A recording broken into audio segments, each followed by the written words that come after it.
Colleagues, I request that we adjourn in memory of Dave Wiegand, who led the San Francisco Chronicle's arts and entertainment coverage for decades and was a renowned and passionate member of the Bay Area arts community. Dave was both the Chronicle's television critic and an assistant managing editor where he oversaw the Datebook section, which covers arts, entertainment, and culture for the Bay Area. He was born in Rochester, New York in 1947 and later earned a bachelor's degree in English and a master's in journalism from American University. After starting his journalism career in Massachusetts in May 1992, he was first hired by the San Francisco Chronicle as temporary copy editor for the Datebook section. He eventually became the Chronicle's TV critic.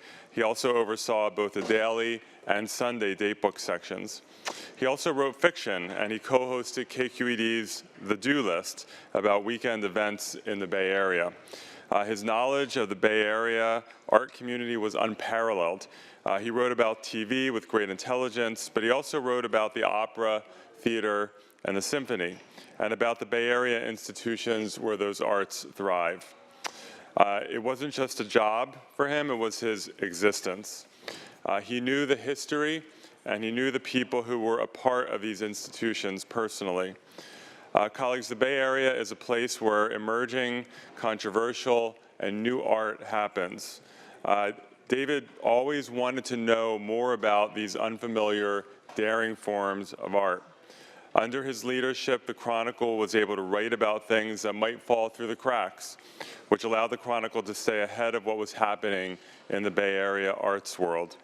His colleagues remember him as someone who worked twice as hard as anyone and who cared deeply about his work, but who also made sure those who worked for him made time for their families. He loved living in and being a part of San Francisco. As one of his colleagues said, San Francisco was as much a part of his nerve center as his actual nerve center. He is survived by a sister, Elizabeth, and a niece, Jessica, both in Rochester, New York. On behalf of the Bay Area arts community and the San Francisco Chronicle, I ask that we adjourn in his memory.